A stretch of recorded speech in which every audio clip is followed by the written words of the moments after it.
No, my lord, no. Hi everyone, good morning, good afternoon, good evening. Ebe ọbụla nse n'ọmụnwa bụ Okwuluora Ndi Igbo. Ụmụnne anyị na-akwa akwa na be ịma Aba dị very special.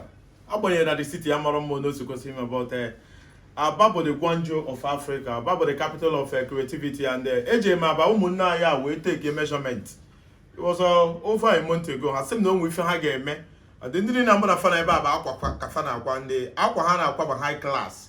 Ha nọ na different level. Ị na-anya ifu nke enyi enwe a lot of them ha stack. And I'm going to UK in the next couple of days. That's not my man you gene no polo there. No, if I can get it. Have an avenue. If you need now, whatever, I free. And I'm going to like you the farm on those if you know you are no one. You got both on a phone. Go phone number. Go on 080 372 98692. Okay, thank you. 090 25 60 9574. All right, brother. 070 62 72 5679. 080-229-11653. All right, unu na-ekwe m nkwa nọ ihe a na-akwa akwa ka unu ji eri nne nwere fọzọ na-arụ. Na ọ bụ na ndị Igbo nọ na Malaysia, USA, Canada, Denmark, France, new n'ọlụ na unu ga-akwụ ya within when and deliver when? 2 weeks time. In 2 weeks, na ihe ọbụla a na-akwa akwa na unu ga-deliver. So ụmụnne m bụ Okwuluora Ndị Igbo na-adọnyere ha ukwu.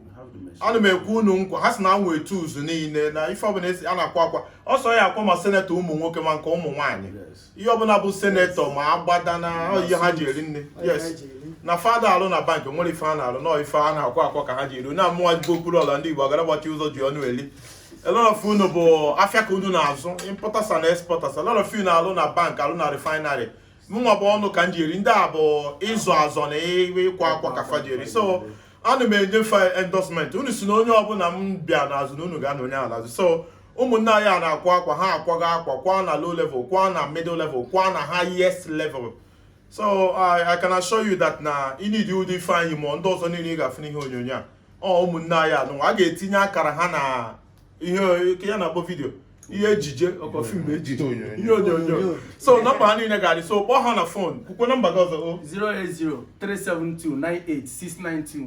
all right 090 25 60 9574. 070 62 72 5679. 080-229-11653. Thank you very much. Distance aboro barrier. All you need to do is to call them on phone, and all their numbers are also on WhatsApp. Yes. On what if all you need to do is to send them your measurement. Only nke like all you because I gave a post to the video. You got phone your phone number following you. Only like all you ya. You send a message on WhatsApp. See an area through Okwuluora. Typical senator maloma. It's going to cost. It depends the material. Yeah, ndị ba ya ga-eme ndị ma obere nke dị ihe bụ nwoke yiri ihe onye ukwu nwere ike iyi 45,000 inye ihe bụ mmadụ nwere ike iyi jee asọrọ ọkụ na-emepere ya ụzọ. Thank you very much. A sị na highest quality a ga-akwa 45 and mana maka na ọmụnwa a ga-enwekwa certain consideration in terms of discounting the cost or the reason.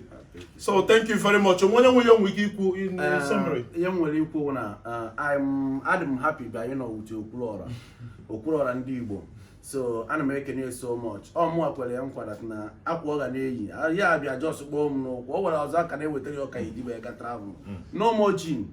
Here is na gin. On na you cook. So to ana I be about today. So na yo munai anything no na ana akwa na aka. Abaka you know when you ọzọ na arụ. So all ya ka iji eri nne akwa just otu anyị na-eme mmadụ ka ọ dị m n'ụdị ma ego adịghị pụta gọọmenti. Thank you very much in 20 seconds brother.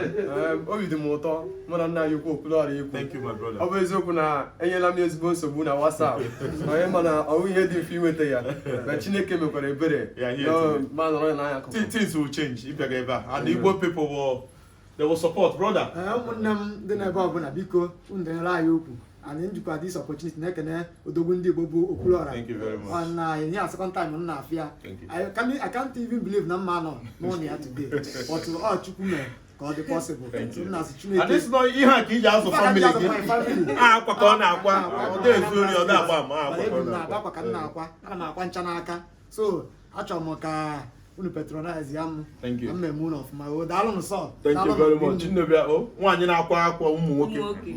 Obi dị m ụtọ taa ịnọ n'ụlọ ya taa ihe first time me meet. I'm so happy and grateful. Thank you. Chọrọ ibu unu today na I will not disappoint you people.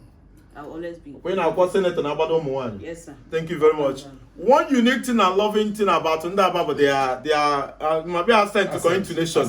Onye bụ onye Enugu ebe a, nwe ebe ya nambara ha niile na-asụzi Aba. And afụbe m onye bụ onye Aba na regret ya. Also Aba Burugota. Onye ọbụla bụ onye Aba. Ha nwe city pride. They are not proud of the government, but that Aba, all the unique, and I'm happy in where association, affiliation, acquaintance with people, see Aba, and I'm very proud of them. Thank you very much. God bless and continue, and always patronize them. Thank you. Thank you, Okwuluora.